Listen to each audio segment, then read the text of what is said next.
everyone, it's Luke Paints and we're here again today.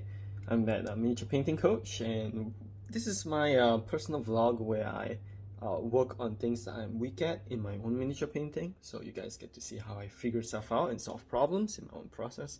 So let's get back to where we were the last time. So this is my wet palette, so you guys can properly see what I'm doing, and we pretty much had placed all the paints that we need except for I forgot, there was a teal and the primary cyan that we needed to place. So this is the primary cyan, and we're actually going to place that in between about here, just a teeny drop. There we go. And then we're going to place our teal, just a teeny little drop right over here next to our green and our turquoise. There we go. And we have just enough. And this is pretty much all the paints that we will ever need for this miniature. And that's already a lot of paints, because that's a lot of paints. Alright, so let's just kind of place that here. And that's what we need to create our interesting colors. And now, let's go back to what we're working on with this miniature and clean my thumb first before I accidentally do any damage. Alright, so what will we work on first? First of all, I do want to define the under colors for the that tassel and the details now, because we pretty much have most of our miniature together, and we can't really do any kind of like any more unification than we need or any highlights on the appropriate places until we really get the colors that we want. So the first things first is that I'm going to take a bit of the pink that we have here, kind of place it down a little bit more. And you notice that this pink is kind of thin enough. We just kind of can add a little bit of yellow in that. Oh, actually, no, let's just place it here. So I'll just be placing the paints that I need, just approximate like so. And then I'll be adding on to the paints as I go along. A bit more yellow, because I want a bit more yellow in this. And then we're going to just take just a little bit of that pink and just add in like so. That's gonna create this really thin paint on our brush. So we'll wipe that off. Whoops. Wipe it off, take a little bit more, and then we'll just go ahead and go over it on our tassel. Really thin, and just kind of stipple along. And I'm going at this really small range because we're working with really thin pinks here. And I'm going to take a little bit of magenta at the bottom and kind of work my way up at the bottom. Just take it step by step. And this is how I'm going to build up my red. Just take it a little bit, step at a time, and just keep working on it. Now, while we work on our, or rather, while you guys are looking at me working on our paints over here, just talk a little bit of observing real life. And it's a video which I intend to make in the far future, along with techniques of painting and stuff like that, because observation is actually really important when it comes to doing any form of art. And unfortunately, it's not something that's trained among hobbyists in miniature painting, because it's a little bit of a complicated topic. Oh, my camera actually got in the way and made a mess. Let's just get rid of that. So, what is the point of observing in real life? Well, every artist who really does it as a profession and really need to get their work done out into the market, where they have demands and they have bosses to deal with, they have to be consistently making art without having to be driven by some passion or some mood or some kind of the moons and the planets to align in order to draw. So there are painters and artists who are like that. They need to wait until the right mood sets in. No. You don't wait for the right moods to set in. You create the moods so that you control your emotions and your behavior, so you can be creative as often as you need to be. And that's actually something that a lot of like people who aren't artists tend to take for granted, which is that doing art is a legitimate profession. It is something that people do go to school, they tend to work for to understand and get to a point where they can actually apply inside their painting process and their art and crafts process, so that they can create consistent work, so that they can be hired for more work. So this is so how does an artist actually make sure they are consistently growing? And so one of the important elements to begin with is, and unfortunately it's something that isn't covered enough in childcare, which is focusing on how you observe things in real life and seeing things as they are, not as how you think it should be. And what I mean by that is, see, a lot of the way we observe things comes down to rationalizing towards what we want at a point in time. And what I mean by that is, so think of it as a tree stump in a forest, right? And if there's a tree stump in the forest and you're just kind of walking along and you're just kind of patrolling the forest as how you normally do, you won't think of the tree stump as anything more than, well, a tree stump. But if you're tired and you need a place to sit, well, a tree stump suddenly becomes a stool, right? Because it's just convenient for you to sit on. And what better thing for you to do than to go and kind of have a sit on the stump, so you can rest your butt. But essentially, in real life, you most of us as people aren't always conscious about what we look at and how we think, what we see, and how we formulate that in our minds, because, well, we're just being influenced by all sorts of things that we come across. And whether that is a good or bad thing is, well, depends on how random you rather have your perception be controlled by life. However, there is some method to juggling, allowing life to just kind of influence your perspective, and also at the same time have just a little bit of, I wouldn't say control, but a guiding purpose to what you see. And so you'll be able to determine sooner than later what are the things that you notice in order to benefit you in so and so way. So as an artist, or rather as a person who paints and person who draws, it is really important to notice the things like what colors are there in real life, how do things actually build up the way they are, in the sense of, when you look at a butterfly's wings and there's so much fur, maybe it's like a black and blue butterfly, right? But it's really more than that. It's that there's hints of purples, there's hints of pinks, there's hints of yellows within the fur, and those tiny little changes, especially when done even in a room that doesn't have sunlight, so there aren't as many lights bouncing around, the details on that butterfly is going to pop out. And so it's really different when you see an average painter or a painter that's really good at their observation skill, because then you see that a painter who's pretty average, or they're still learning how to observe these things, they will just kind of douse it with just one color, and that color isn't genuinely really interesting. It doesn't stand out. It doesn't look very different from all the other colors.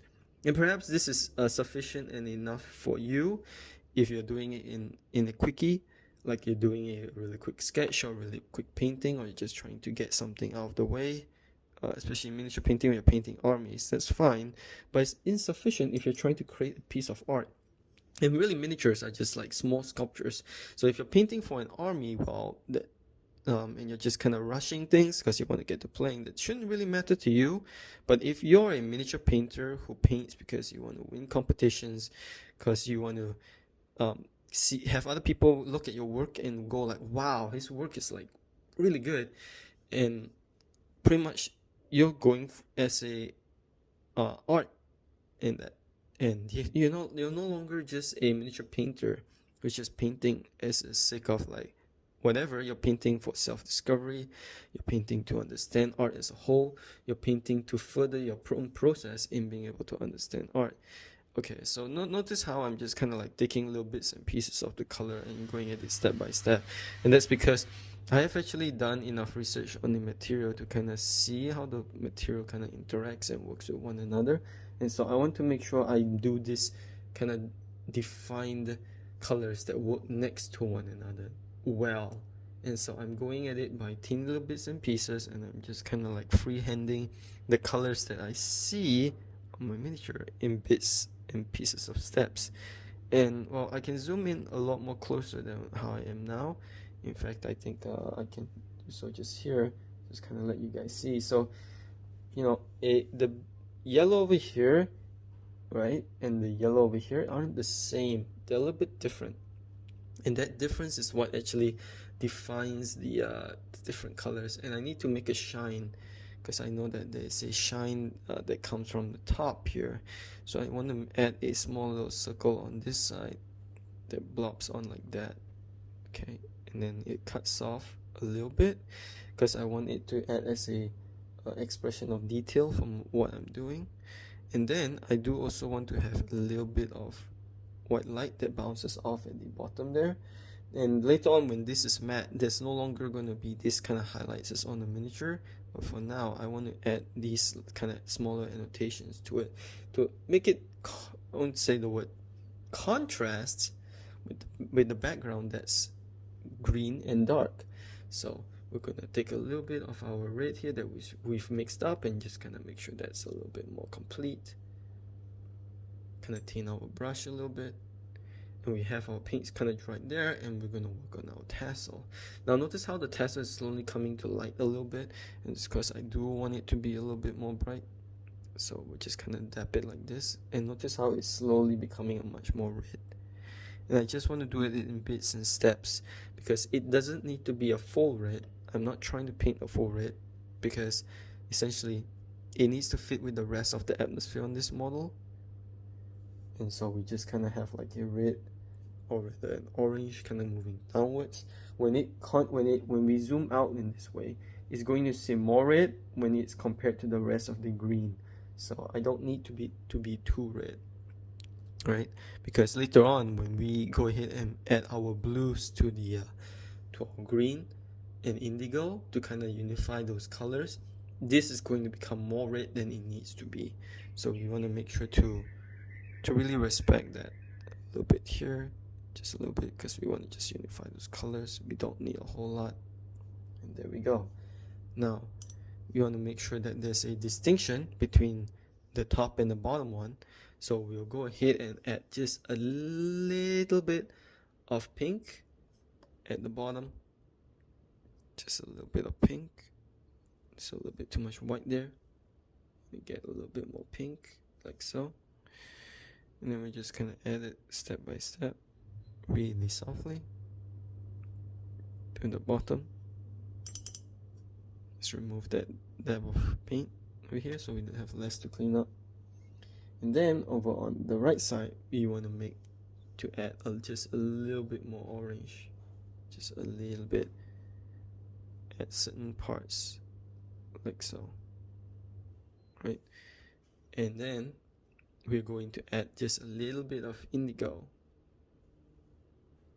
This, just a teeny little bit to the bottom here, so that we get a little bit of contrast. Okay, before our small little thing here, I think is the tassels weight, is to kind of keep those tassels on the floor. And we want to just add a little bit of yellow back, just a teeny little bit, so that we can contrast the two. Okay, so you notice how that this tassel over here is still red, but we can see it seeping into the shadows. And that's actually how we create that difference. And what about these things on her belt? Well, let's just go ahead and get it on for the black side. Whoops, I've kept for my palette. Get rid of it. And we'll just kind of take this black. And we'll kind of go inside the crevices first, because we need to make a much more stronger foundation of black than what it is now, because we actually have a little bit dirtier black than we need. So we just want to create that foundation real quick. So we're just gonna go over it, and see this foundation later on will be used to start our non-metallic metal undercoat, and then we'll go with metallic on the top, really small spurts. Now let's just go ahead and work on the bottom part.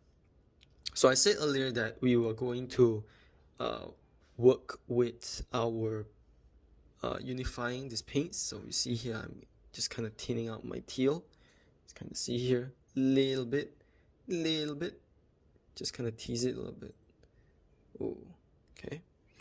And then, oops, it's still too much. Wash it. Then we'll take this tiny little guy that we've kind of taken out, a little bit of water to it, and we'll just kind of add it into our paints here. And notice how it's still pretty thick. So we kind of bloom that down, kind of dab it a little bit on our tissue. Just kind of go at it really softly, and we just kind of go at it really softly, really softly. And we want to make sure to thin that a little bit more down.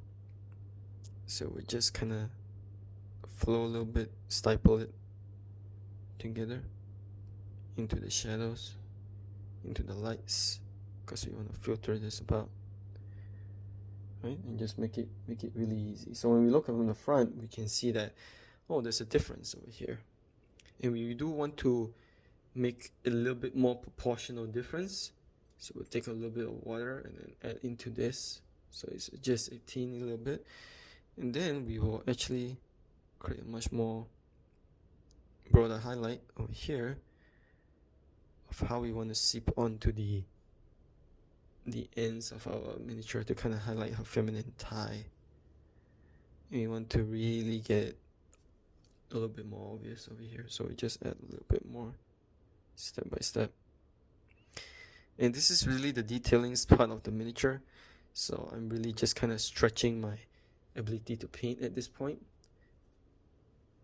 What I want. Well. Okay. And then we'll make sure to add this highlight as well over here. But we'll add it just sufficiently at the corner right here so that it bounces off her knee. And then we just want to add just a little bit of annotations on the top here. You don't need it to be too thick. We just want to let the viewer just kind of see really small moments of, hopefully the camera is in focus. I'm gonna make sure. There we go. Let's zoom out a little bit. There we go. We just want to make sure that we can see that this little highlight going on there, not too much, just a bit. And then we want to go back here, and then we want to add the teal over our magenta areas to kind of blend it in a little bit more. So let's just kind of go at that. So if you remember, some of you have been watching the early episodes, it's just a teeny little bit of magenta. So we want to make sure to thin that in on the underside, and we want to be extremely careful about the way we tint this, because at this stage we want to unify the two colors to kind of create that nice smooth transition. So we just kind of go at it really carefully.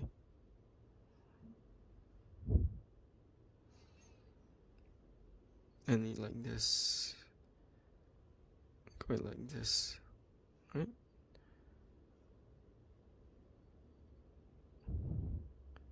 Over here as well. And then we have a much more unified spectrum. Take a little bit more.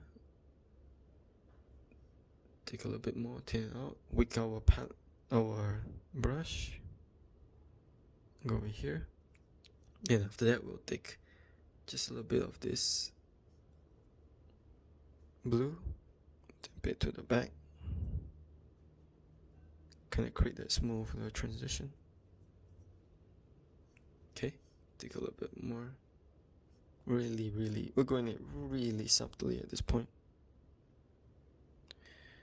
Okay, take a little bit of water, just kind of feather the two colors together in the shadows.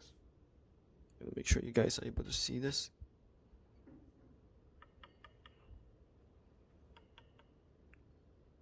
Create that kind of cool to the shadows. Then we're gonna add a little bit of our green that we've kind of mixed on earlier. Just a bit of that green. Just kind of define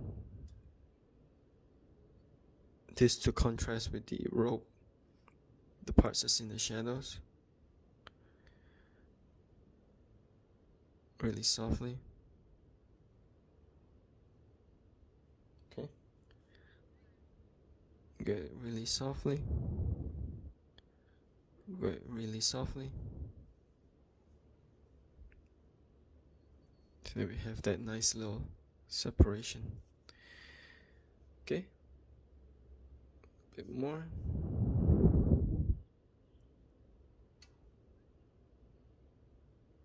Over here. Down here, we're just kind of cleaning up. Okay. And then we also want to add a little bit of highlights onto our what we have. So we take this green, right? And then on top here, we'll take this. Whoop. We get about here. And then we're gonna take a little bit of green here. Take a bit more, add it on. Like so. And then we are going to actually take this nice little glob of magenta over here. Mix it together, make a nice lighter grayish color. Work the color a little bit on my palette and go with it really small steps. So we want it to be about here. So notice that that color, that shine is coming in. So we're going at it really softly. And we just want to make sure we go at it really softly here. Otherwise it's going to suddenly look really stark and we don't want that. There we go. Okay. A little bit more here. Take it a little bit more. Wick it a little bit. It's too much. By the bottom here. By the bottom here to make the annotation of it going from bright to dark. And then we want to take this green that we have, douse it in and smoothen out these colors over here a little bit more. Really softly. Really softly. We still want to keep that change to yellow, but just want to keep it soft. And then now you want to make sure to add just a little bit of this blue, rather indigo that we have, and just kind of dot it at the right side here, so we get a nice little change in color to blue on the blue side of this color spectrum. Very softly, we'll take a little bit more from here. Dab it softly, like so, at the much more heavier shadow parts. Take it like so. Ease it in, ease it up, so we get that nice little indigo kind of like blocking from the tassels. And then we'll just kind of take this really softly, just kind of go at it like this. This green going into the shadows. Okay. And then, what about here? Well, what happens when green goes into a much more, it loses its yellow. And after that, once it uses its yellow and blue starts going into a little bit warmer area. So we need to make sure that there's a cool contrast to it. So we'll take this that we kind of mix together and just go at it really softly. Really softly. The turquoise that we essentially made. Notice how it immediately blends the two together. And we'll go ahead and take a little bit of water, just a little bit, and blend it out like so. Okay. But we don't want too much loss in definition, so we'll keep most of it. And this is where we can actually really just nicely and happily add in our cool blues into the shadows and our warms top here. Okay, a bit more here as well. We want to add just a little bit more. Notice how that's a little bit too bright. That's fine. We just make use of it to create that contrast. And then we'll take a little bit of that, the blue that we had, build it back and bring it back. Really softly. Here's a little bit more blue. Or rather, say, indigo. It looks like it's seeping into the darks. Now, let's just go ahead and add just a bit of black over here. And we just want to thin this out just a little bit. Okay? So that we can get our darker ducks, or rather darker ducks in the bottom here.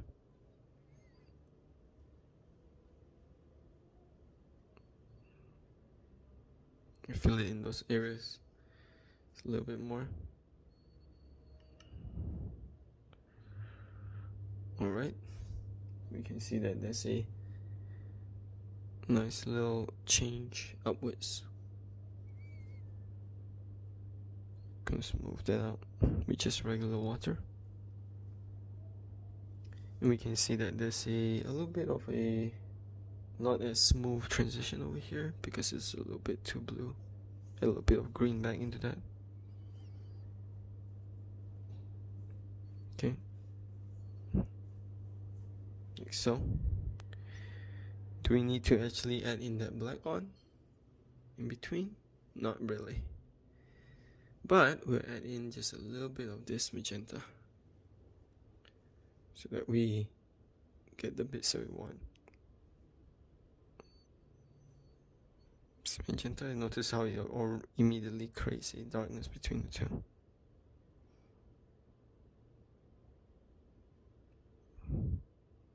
And because we've already done our undercoat, those colors just seem naturally to come together. Okay. Okay, there we go. Okay, now we have a much more smoother transition, which is great. Alright, so where else can we work on what's missing here? Let's just kind of bring this brightness up a little bit, because I still think it's a little bit too dark.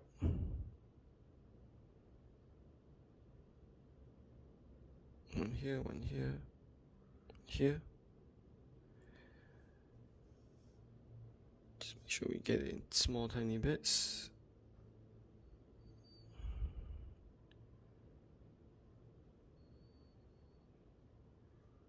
Making sure that yellow is a little bit more obvious. Adding this blue to the top here as a highlight.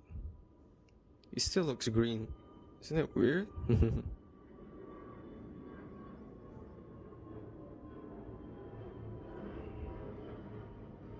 It's an airplane in my neighborhood.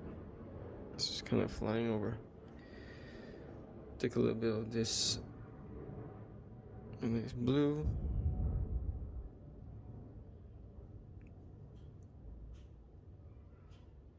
Great at the top here.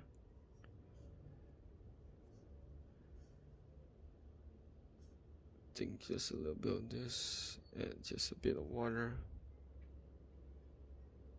Make this highlight just smooth on in. A bit more of a yellow.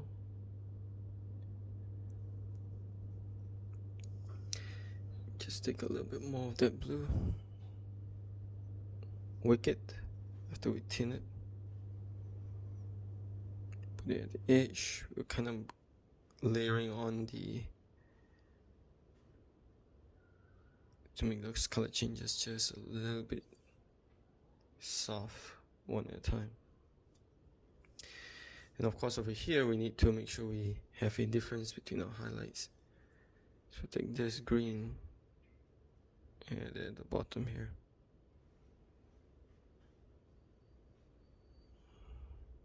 Okay, and then to make a bit of contrast through that separation. Oops, it's not as clean as I thought.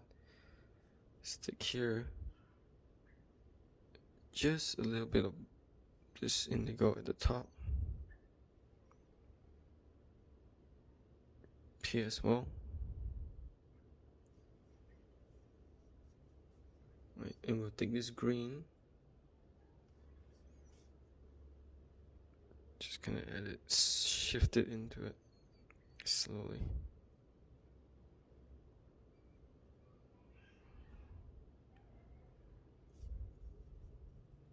Notice how it's gone a lot more warmer tone. Sorry, a lot more cooler tone into the shadows. And that's why we wanted to have the green at the bottom and the magentas and all that, to kind of make sure this part is a little bit easier to take. We can just kind of dot on this yellow just a teeny little bit, not a lot at all, because we want to just bring back this place into the light with its own texture. Dot one over here, and you can see that it's come back. Kind of move it around like so. We kind of get this nice little curvature that she has. Can add just a teeny little bit of skin color, a little bit of white, just to add at the very peaks of the those color changes. And then we're going to get that teal back that we had, just to blend that part out into the rest. Slowly, just kind of put it around, staple it, take water, kind of blend it out. We just kind of have this nice little softness to it. Now, this part should, because her legs are kind of like slapped on a little bit harder, we would want to add just a little bit more, just a teeny little bit more of this yellow. And then we'll call this video done. Because we just want to make sure that her skin being brushed up against that the cloth is being registered. Shouldn't be too much over there. Okay, just a little bit like that. Remove these to the bottom, surround the leg. There we go, just enough. A bit more skin color. Hey, just want to add that a bit more lighter. And then we just want to add just a tiny little, so people feel like there's skin rubbing up through these areas here. Just a little bit more at the top, because it's where her tie is. Just kind of add that skin. Just a bit more here, and then we just kind of call it. Now, okay, so what have we done? We've pretty much added that blue in finally for the darks, and we've kind of made that dress kind of conform to her body a little bit better on the lower half. We'll have to work on the top later on. Now, this is as far as this video should go, so remember to learn from others, go discover more of yourself, and take care. Toodaloo.